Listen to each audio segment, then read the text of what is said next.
Okay, thank you for coming to this part and watching this. It will set you up, I hope, nicely for these next 2 days. Okay, so right now you need to make a decision about which one of the 3 essays you want to do, because I don't want you to be doing, the first thing that I want to point out about this is I don't want you to be doing all kinds of quotes for character trait and then all kinds of quotes for viewpoint and all kinds of quotes for stance so that you are handing me 3 pages.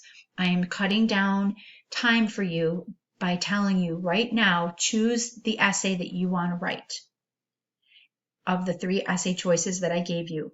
And you are only mining the work for those quotes. So you have tons to pick from. You all did great annotating. Now you're going to have to kind of quickly go through and mine it or pick out the textual support for what you want to write about, what your choice is. And so really you should only have 4 squares on what I provide you. If you want to do 5 or 6 quotes, that's awesome, but you do not have to do quotes for all 3 of these ideas. I can evaluate your understanding of characterization if you do one of those 3 essays, okay?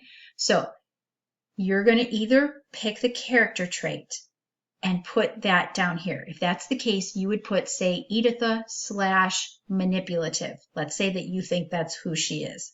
Or maybe you would say George / contemplative or thoughtful, or analytical, because he does seem to have some realistic, valid ideas in some ways, right? Whatever it is that you want to say. You could also say that George is a pushover, guys. That is a possibility. He really, really wants to please Editha and sometimes kind of discards his own ideology to that end, right? Not sometimes. He did in a big way. But I digress. Let's go on here. So anyway, after you put the character trait down, you will find quotations. And like I said, you should have 4 solid quotations that all support that whatever you're saying. So 4 quotations that would support that Editha is manipulative, or 4 quotations supporting something about some other character.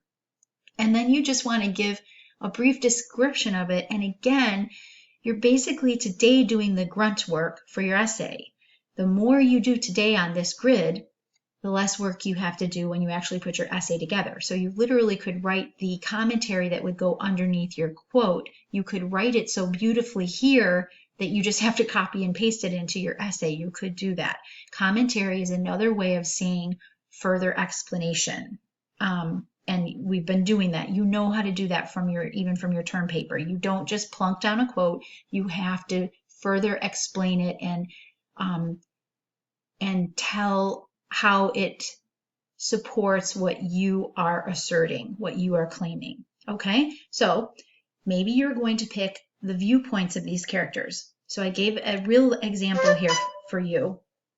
Let's say that I wanted to write an essay about how Editha is an idealist and conversely how George is a realist. Okay, and if that's the case, one of my quotes could be this.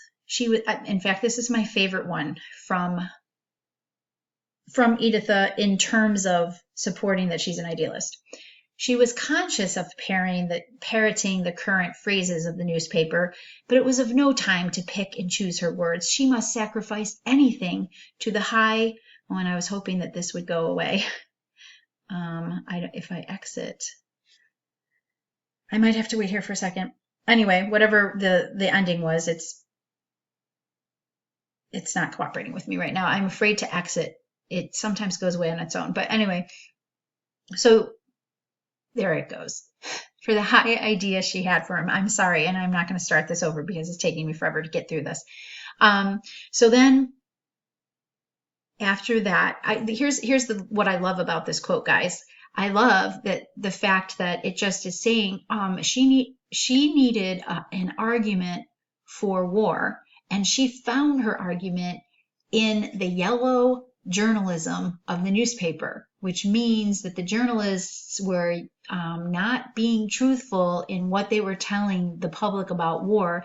And she knew that, but she was willing to discard her conscience and discard her rational thinking because it wasn't supporting the way that she liked to live her life as an idealist. Do you see what I mean? And so I put Howell's character, Editha, and by the way, you need to be using proper nouns and saying the names of the text and saying the names of the author, not just using pronouns he and just jumping in and saying in the work and not saying what the work is.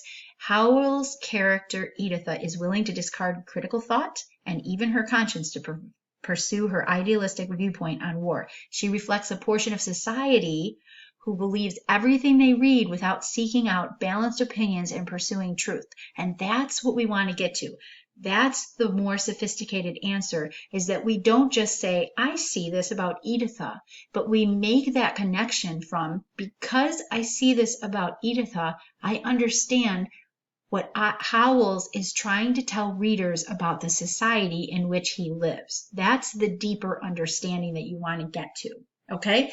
And so conversely, you could do stance instead. Their stance on war.